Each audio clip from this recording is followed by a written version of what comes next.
Hello, and welcome to Radio Free Acton, the podcast of the Acton Institute, dedicated to the study of religion and liberty. I'm Caroline Roberts, and on this episode, we'll kick off with a conversation on criminal justice. With the recent passing of the bipartisan prison reform bill, named the First Step Act, it's time to examine what changes are in the bill and how it may or may not help us move towards better criminal justice reform. After that, you'll be hearing from reporter Anne Marie Schieber on the topic of unemployment. Last week, we talked about the importance of being in the right frame of mind to find a job. And this week, we show you why it is so hard to get out of that slump. Also, on a last note, sometime in the near future, this podcast will go through a name change. Shortly, Radio Free Acton will change to Acton Line. That's 2 words, Acton Line.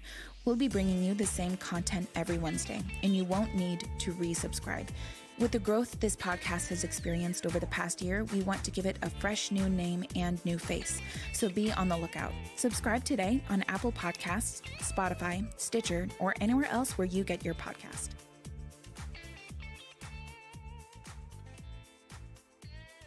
Here to talk with me about the subject of criminal justice is Sarah Estelle, Associate Professor of Economics at Hope College in Holland, Michigan. Sarah, thank you for joining me on the show. Thanks, Caroline. It's great to be here. Today, Monday, December 17, the Senate will vote to advance the legislation of the recently introduced criminal justice bill, and it's being called the First Step Act. By the time the segment is released, of course, right after the new year, we'll know whether or not the bill has passed. And I thought that in the wake of this issue, it would be timely to revisit it. Regardless of whether or not the bill passes, I think that it's smart to review some of the benefits or drawbacks of a few of the policies in this newly introduced bill. First, as always, I want to discuss the basic groundwork of this issue. So if you could briefly summarize, why is criminal justice reform needed? And I know that is such a huge question, but I think, like I was saying, it's an issue that many people know we need, but there are, of course, people who just aren't as familiar or close to the subject as others.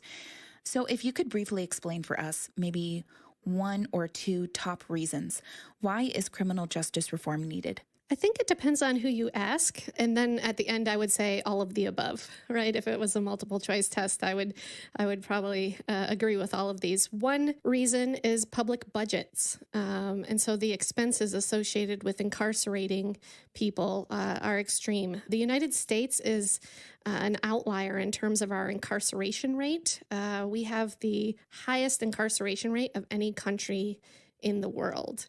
Incarceration rates have been increasing, even though crime rates have been decreasing. Now, fortunately, those incarceration rates have been decreasing somewhat over the last decade, but not enough to take us out of that number 1 spot in terms of our incarceration rate. So I think public budgets, but also concerns about justice and knowing that there are racial disparities, knowing that incarceration affects families and communities in ways that are long-lasting, knowing that over 90% of people who are incarcerated will be released and go on to live in their communities, and a sense that we're not doing right by them or putting them in a position where they can stay out of prison, serving their families and their communities well. And so all of these give rise to concerns that our criminal justice approach is not effective. When you say that we're the country that has the most incarcerations,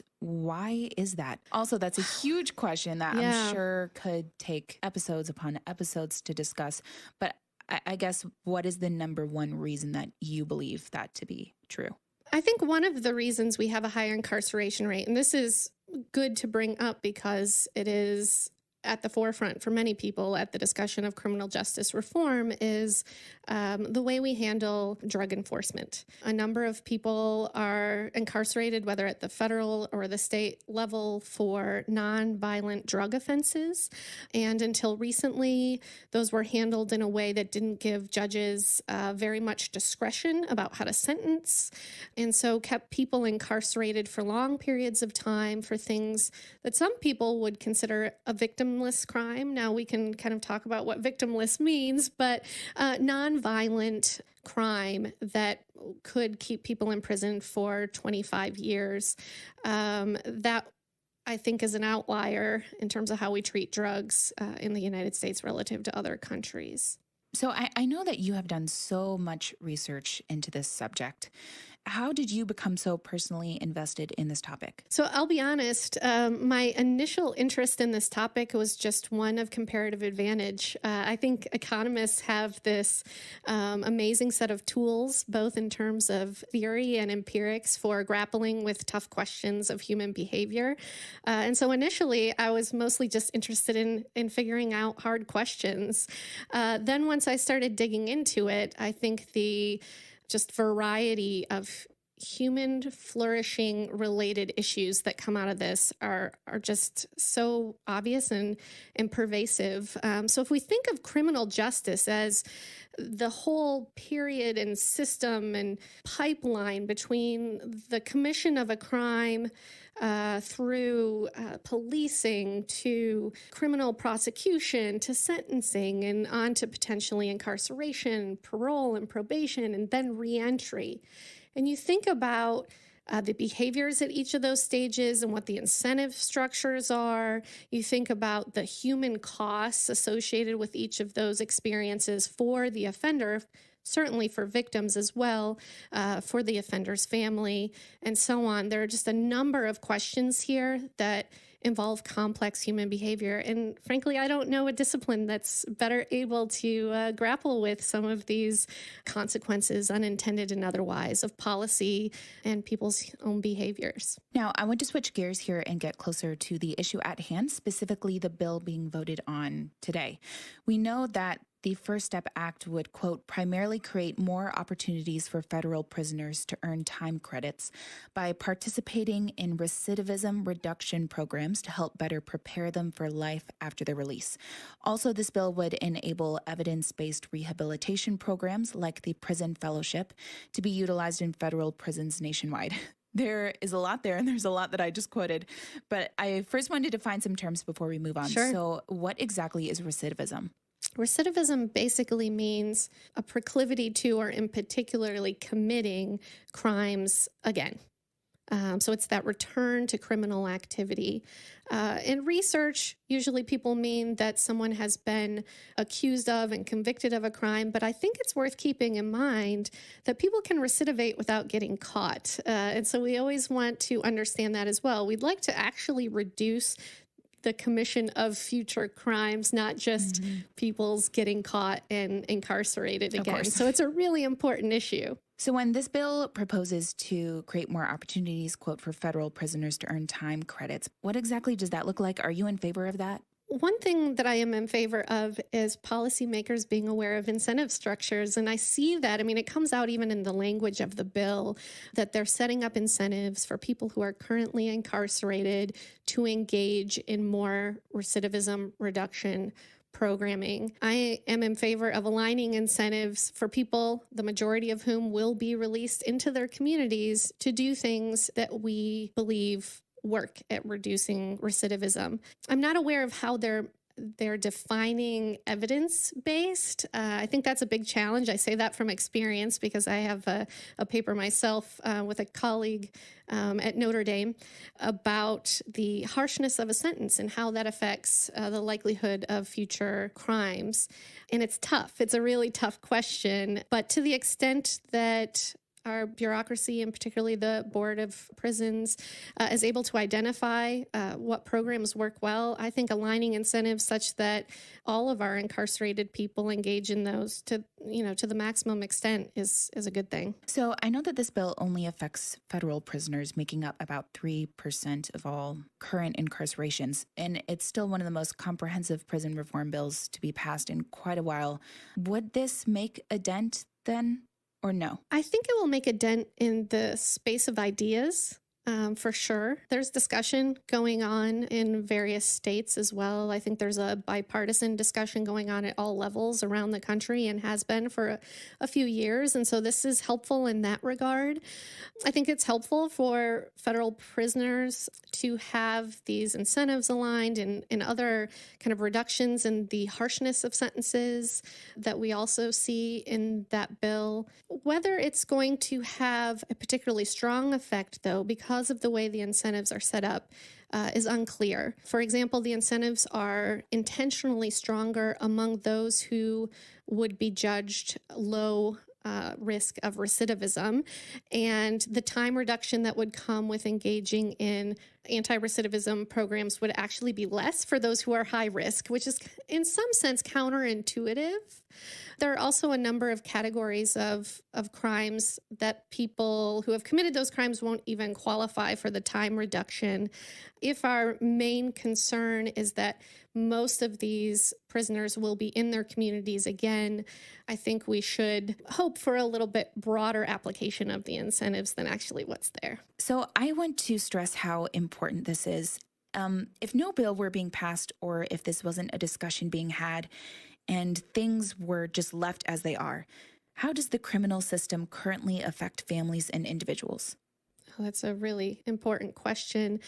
Even from the level of my research, I don't think that I can actually observe what are probably the most problematic impacts of this high incarceration rate we have. As a side note, one of the things I like about this First Step Act is that it explicitly encourages the system to place convicted offenders in a prison within 500 miles of their residence, closer to their families, if at all possible. I like that because I think one of the often misunderstood or unnoticed aspects is the effect that an incarcerated parent has on a child, on loved ones in general, and then also the impact that separation has on the incarcerated individual and the networks they have available to them when they re-enter society. Economics is good for helping us think broadly about costs and benefits, and that's why I appreciate this question so much. And in fact, we can think of criminal activity as the result of weighing costs and benefits. Now, this isn't to say that folks who commit crimes have undertaken some, level of calculus or something in this decision, but we know that when they have connection to family, to their community, to work, that criminal activity is less likely. And so I think in all the ways that incarceration disconnects an offender from his community, that the costs are broader than our numbers even can fully reflect.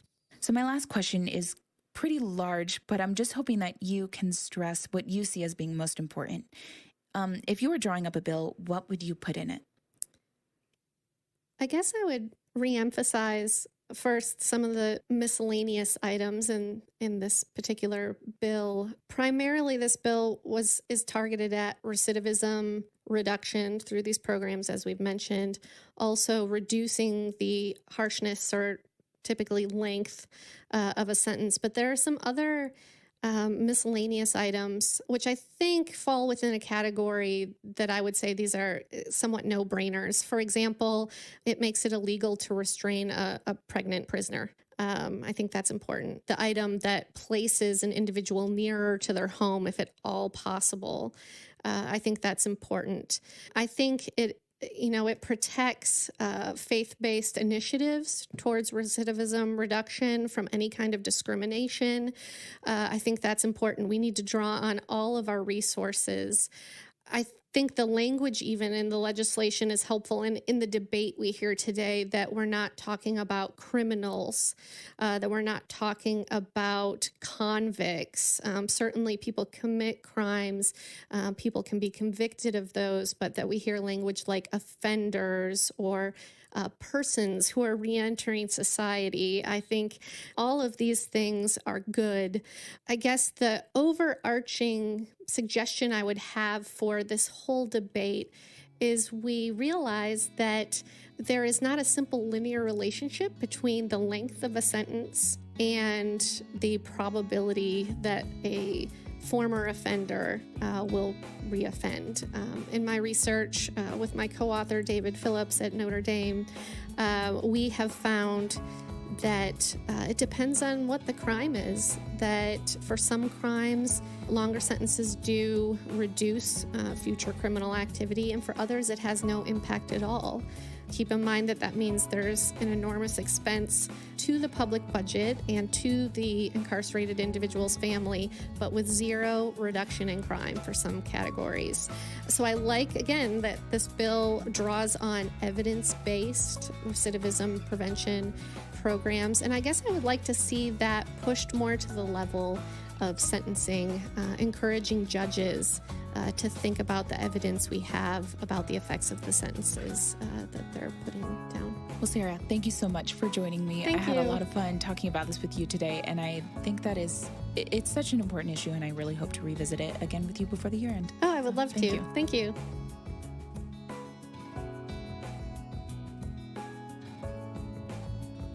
How does community revitalization work, and what does it require?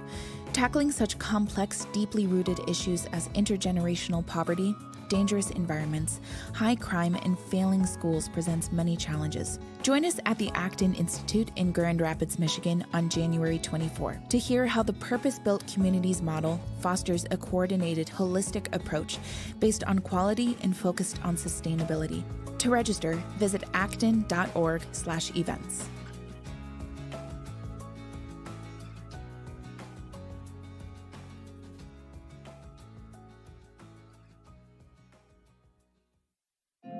The more skills you have, the easier it is to find a job. Not necessarily. With as many resumes, cover letters, and applications that I have submitted, with as many eyes that I have that look at those before I submit and say, oh, this looks great, and then to not get a call back. I've been searching for 4 years.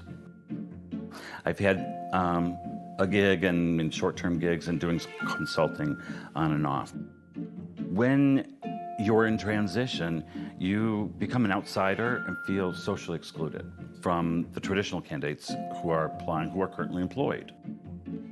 In transition, it is how skilled workers describe their painful predicament, the inability to find full-time permanent employment after leaving jobs earlier than they wanted. Well, I'm a 24-year military veteran. That's Joseph. My professional career extends past 20 years now. And James. I totally and thoroughly enjoyed my career and was very happy that I was contributing to America and its safety and security in a big way. I'm not typically a job hopper. I like to move into a company, put down some roots, and build a career through work ethic and showcasing my passion for marketing. Career professionals with graduate degrees in the throes of a job search and sensitive about giving their last names. Both had been with their last organizations for a number of years. Then the market changed. The military downsized. Both men were forced into early retirement, giving them more free time to pursue other dreams, but financially and socially feeling less free. Your freedom to go to have Starbucks, go to the theater with your friends, or purchase something nice for yourself because you did a good job. When you're with a company and then you're no longer with them, it's almost like a divorce. And friends have to choose which person they're going to go with. And if your friends were, and the people that you predominantly associated with were those people from work, well, of course, they're not going to be associating themselves with you because you're not part of their in-crowd anymore. Not ready socially or financially to retire, Joseph and James began sending out resumes and scouring job sites. In fact, both thought they were no more qualified than they are now. But weeks turned into months, months into the years, and no bites. One of the friction points I'm having in this transition is many HR professionals are not able to see the transferability of my skills and how they can provide value to their unique business. Here we are at those upper levels. There's fewer positions in the upper levels to fill, so the screening becomes much harder. What Joseph and James thought were assets now seem to be liabilities. Joseph is trying to work in a city where his spouse has a job, but it's not in a city where there's a military presence, where veterans have no problem getting jobs with civilian employers. They understand and can easily transition people into their companies. They're sought out. They're sought after. Whereas Here in some of the outlying areas, that's not necessarily the case. James thinks he could provide value by mentoring less experienced workers, but he's getting the sense employers think of his age in a different way. Yeah, after 40, you are in a legal bucket that says, if you fire this person, age discrimination will be reviewed. So after you've hit that mark, that automatically puts you into a high risk. Worrying is like praying for bad things to happen. James and Joseph have found support in a group run by volunteer job coaches called EARN.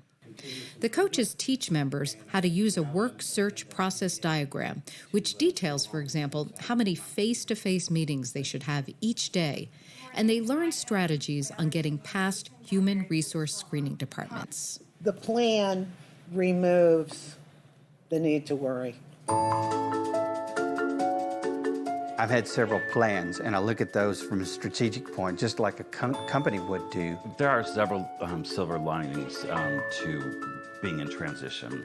If they're trying to acquire new business, or if they're trying to save their business, and so you apply those same principles back. My job as an employee is to make the owners money. A lot of people forget that. What is it that I'm doing, and what's the activity that I'm doing that will ultimately lead towards being gainfully employed?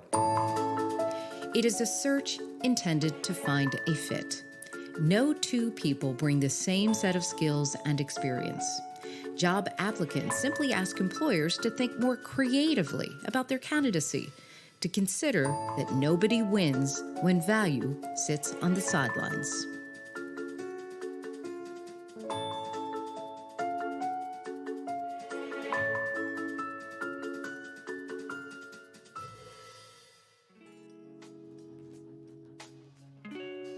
As always, thank you for listening. To learn more about the Acton Institute and what we do, visit our website at acton.org. If you want to reach our podcast team here at Acton, email us at rfa@acton.org or leave us a message at 888-705-4180 to give us feedback and to let us know what you think of the show. Lastly, if you enjoyed this episode, don't forget to swing over to iTunes and leave a review and rating. This episode is produced by me, Caroline Roberts, with audio mixing by Nathan Moore.